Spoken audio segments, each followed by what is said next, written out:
ఉమ్మడి కుటుంబం 8వ భాగం. అమ్మ ఏమైంది? నెమ్మదిగా అడిగాడు ప్రభాకర్. ఏమైందో నన్ను కాదు, లోపల ఉన్న నీ భార్యను అడుగు.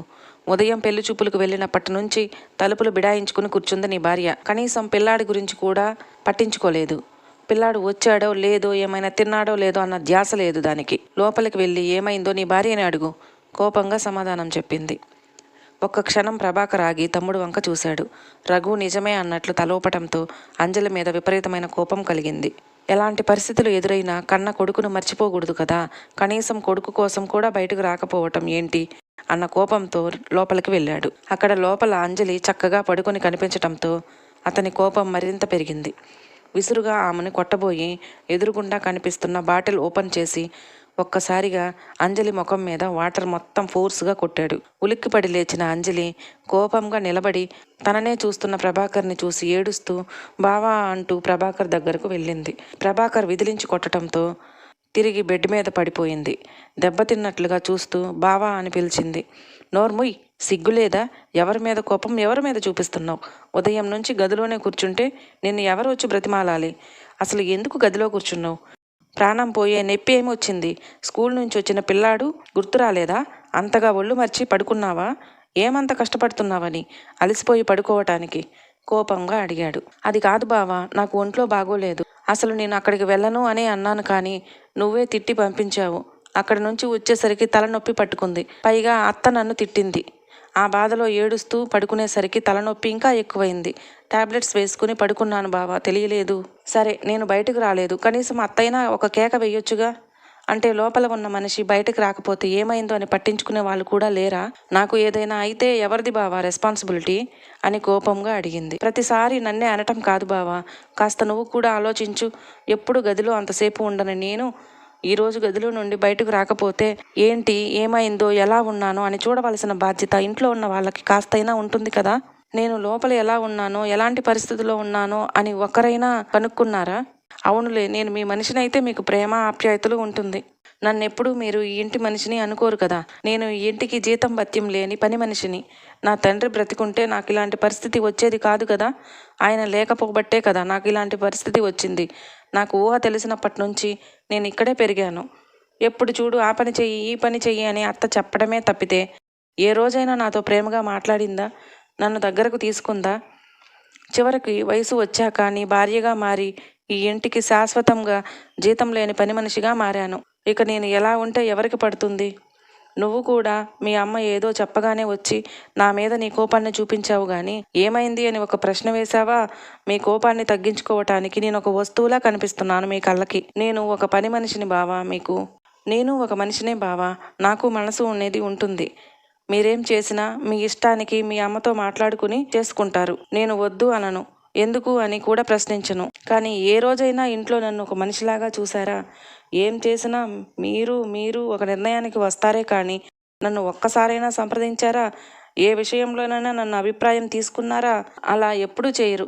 ఎందుకంటే నేను అసలు మీ దృష్టిలో ఒక మనిషినే కాదు. రేపు వచ్చే కోడలు కూడా నాలా ఉంటుందా? నాకంటే వెనక ముందు అడిగే వాళ్ళు ఎవరూ లేరు కాబట్టి ఇక్కడ కాకపోతే ఇంకెక్కడ నాకు బ్రతుకు లేదు అని మీరు ఏం చేసినా అన్ని భరించి కూర్చుంటున్నాను. రేపు వచ్చే కోడలు కూడా ఇలాగే ఉంటుందని కలలు కనకండి. నన్ను చూసినట్లే తనని కూడా చూస్తే మీరేంటో మీ కుటుంబం ఏమిటో అన్న విషయం 4 గోడలు దాటి నలుగురిలోకి వెళ్తుంది, ఆవేశంగా అంది అంజలి. చాలా ఎక్కువ మాట్లాడుతున్నావు, కానీ నేను అడిగే వాటికి మాత్రమే సమాధానం చెప్పు. మా అమ్మ నిన్ను చేరదీయకపోతే నీ పరిస్థితి ఏంటి? సూటిగా చూస్తూ అడిగాడు ప్రభాకర్. మౌనమే సమాధానమైంది అంజలి దగ్గర నుంచి. సరే పోని, నిన్ను చేరదీసిందిలే అని ఎవరినో ఒకరిని చూసి పెళ్లి చేసి అవతలకు పంపించాల్సిందే. లేదంటే ఇక నీ బ్రతుకు నువ్వు బ్రతుకమ్మా అని నిన్ను ఇంట్లో నుంచి పంపించేయాల్సిందే. తప్పు చేసింది కదా మా అమ్మ. అయ్యో నా మేనకోడలు అని చెప్పి నాకు ఇచ్చి నిన్ను కట్టపెట్టింది. నేనేదో కష్టపడిపోతున్నాను, నన్నెవరూ పట్టించుకోవటం లేదు అంటున్నావు. అంత కష్టపడిపోతున్నావా నువ్వు? 4 మనుషులకు వండి పెట్టడం కష్టమా? రోజు మొత్తం వంటగదిలోనే మగ్గిపోతున్నావా నువ్వు? సరే పోనీలే, వెళ్ళు. బయటికి వెళ్ళి నీ ఇష్టం వచ్చినట్లు నువ్వు బ్రతుకు. నా కొడుకును నేను చూసుకుంటా. ఇప్పుడు కూడా తలుచుకుంటే ఇంకొక అమ్మాయిని తెచ్చుకుని పెళ్లి చేసుకుని సంతోషంగా ఉండగలను. నా గురించి పూర్తిగా తెలిసి కూడా నువ్వు నా దగ్గర వేషాలు వేయాలని చూస్తున్నావు. పొగరు చాలా ఎక్కువైంది నీకు. ఏం చూసుకునే ధైర్యం నీ తల్లిని ఆ సుకన్యని చూసుకున్నా వాళ్ళు ఎలాంటి వాళ్ళో మర్చిపోయావా? లేదంటే నువ్వు వాళ్ళ దగ్గరకు వెళ్ళినప్పుడు నిన్నేం చేశారో అన్న విషయం మర్చిపోయావా? ఆ రోజు వచ్చి మా అమ్మ కాళ్ళ మీద పడి ఇంకెప్పుడు నేను అక్కడికి వెళ్ళను అత్తా, నన్ను కాపాడు అని చెప్పి వేడుకున్నావు కదా, మర్చిపోయావా ఆ విషయం?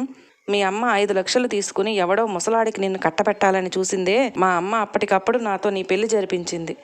అప్పుడు మా అమ్మ దేవత, ఇప్పుడు దెయ్యమైందా? ఇప్పుడు ఏదో వాళ్ళు మంచిగా మాట్లాడుతున్నారు కాబట్టి నీకు వాళ్ళు గొప్పవాళ్ళు అయ్యారా? సుకన్య ఇంటి కోడలుగా వస్తే ఏం చేస్తుందో తెలుసా? ముందు నిన్నే ఇంట్లో నుంచి బయటకు గెంటేస్తుంది. వాళ్ళు ఎలాంటి వాళ్ళో నీకు పూర్తిగా తెలియకపోయినా మా అమ్మకు బాగా తెలుసు. నిజంగా తప్పు చేసింది మా అమ్మ. ఆ రోజు తమ్ముడితో పాటు నిన్ను కూడా వదిలించుకోవాల్సింది. నా తమ్ముడు కూతురు, నా తమ్ముడు రక్తం అని చెప్పి నిన్ను తీసుకొచ్చి మా ఇంట్లో పెట్టి తప్పు చేసింది. నువ్వు కూడా మీ అమ్మతో పాటు వాళ్ళ దగ్గరే ఉంటే బాగుండేది. ఈరోజు అన్నీ మర్చిపోయి నోటికొచ్చినట్లు మాట్లాడుతున్నావు. మా అమ్మ ఎందుకు వచ్చి చూడాలి నిన్ను? ఒళ్ళు కొవ్వెక్కి నాటకాలు ఆడుతూ నువ్వు గదిలో కూర్చుంటే మా అమ్మ వచ్చి నిన్ను బ్రతిమాలాలా? నీ కొడుకు గురించి కూడా నువ్వు పట్టించుకోవు. మా అమ్మ మాత్రం వచ్చి అమ్మ బుజ్జి బంగారం లే అమ్మ అని చెప్పి నిన్ను బుజ్జగించాలి. నువ్వు ఎలా చెప్తే మేమందరం అలా గంగిరెద్దుల్లా తలకాయ లోపాలా? చంపేస్తామేమనుకున్నావు? ఇంకొకసారి నువ్వు సుకన్యకి ఫోన్ చేసి మాట్లాడావని తెలిసినా, ఇలాంటి పిచ్చి పిచ్చి వేషాలు వేసినా అదే నీకు ఈ ఇంట్లో ఆఖరి రోజు అవుతుంది. ఊరుకుంటున్నాను కదా అని ఇష్టానికి ప్రవర్తిస్తే మాత్రం భరించను అంజలి. నా గురించి నీకు బాగా తెలుసు. ఏదైనా చెప్పే చేస్తాను. ఇప్పుడు ఈ పెళ్లి విషయంలో నువ్వు ఎంత అసహనంగా ఉన్నావో, ఈ పెళ్లి ఆపటానికి నువ్వు ఎంతలా ప్రయత్నిస్తున్నావో మాకన్నీ తెలుసు. ఎన్ని ప్రయత్నాలు చేసినా ఈ పెళ్లి ఆగదు. నా తమ్ముడు కోరుకున్న అమ్మాయి వాడి జీవితంలోకి వస్తుంది. పిచ్చి పిచ్చి వేషాలు వేసి ఇంట్లో వాళ్ళ మనశ్శాంతిని పోగొడితే మాత్రం చూస్తూ ఊరుకోను. బయటకొచ్చి చూడు. ఉద్యోగాలు చేసి ఇల్లు చక్కపెట్టి అన్ని పనులు చూసుకుని ఆడవాళ్ళు ఎంతమంది ఉన్నారు? నీకు అన్నీ ఇచ్చి ఇంట్లో కూర్చోపెడుతుంటే నొప్పిగా ఉన్నట్టుందే. అంత కష్టంగా ఉంటే చెప్పు, మా సేటుతో మాట్లాడి ఏదో ఒక జాబ్లో పడేస్తాను. అప్పుడు తెలుస్తుంది కష్టమంటే ఏంటో. నోరు మూసుకుని వెళ్ళి భోజనం సిద్ధం చేయి నా కోసం. ఇంకొకసారి ఇలాంటి పిచ్చి పనులు చేస్తే వారం రోజులు తిండి పెట్టకుండా మార్చి పాడేస్తాను. లేదంటే చెప్పు, ఇప్పుడే నీ ఇష్టానికి నువ్వు బ్రతుకు అని వదిలేస్తాను. కోపంగా చెప్పి ఫ్రెష్ అవ్వటం కోసం టవల్ తీసుకుని వెళ్తుంటే, బావా నన్ను క్షమించు, నిన్ను క్షమించాల్సిందే నేను కాదు అంటూ విసురుగా వెళ్ళిపోయాడు. అంజలి భయంతో నిలువెల్లా చెమటలు పట్టి స్నానం చేసినట్లుగా తడిసిపోయింది. బయట నుండి ఆ మాటలు వింటున్న అందరూ రిలాక్స్ అయ్యారు. అంజలి మాటలు విన్నప్పుడు వాళ్ళు కూడా కాస్త భయపడ్డారు. కానీ ఎప్పుడైతే ప్రభాకర్ మాట్లాడడం మొదలు పెట్టాడో అందరూ రిలాక్స్ అయ్యారు. తులసి మాత్రం కొడుకు మాటలకు గర్వంగా ఫీల్ అయ్యింది. నిజమే, ఆ రోజు తను చెప్పిన ఒకే ఒక్క మాటకి కట్టుపడి తన మేనకోడలని పెళ్లి చేసుకున్నాడు తన కొడుకు. ఆ రోజు అత్త నేను ఇక నిన్ను వదిలి వెళ్ళను అని నా కాళ్ళ మీద పడిన అంజలి మాత్రం ఈ రోజు సుకన్య వాళ్ళు చెప్పిన మాయ మాటలకు లొంగిపోయి తనకే వ్యతిరేకంగా మాట్లాడుతుంది. ఏదేమైనా నా కొడుకు మాత్రం ఎప్పుడు నా వైపే ఉంటాడు, కలిసికట్టుగా ఉంటారు అందరూ అని మనసులోనే పొంగిపోయింది. అంజలి ఇక నుంచైనా పెళ్ళాపి ప్రయత్నం మానేస్తుందా? అంజలి తులసిని క్షమించమని అడుగుతుందా? మరో భాగంలో తెలుసుకుందాం. మన వీడియోలు మీకు నచ్చినట్లయితే ప్లీజ్ లైక్ చేయండి, షేర్ చేయండి, సబ్స్క్రైబ్ చేసుకోవటం మాత్రం మర్చిపోకండి. Thank you.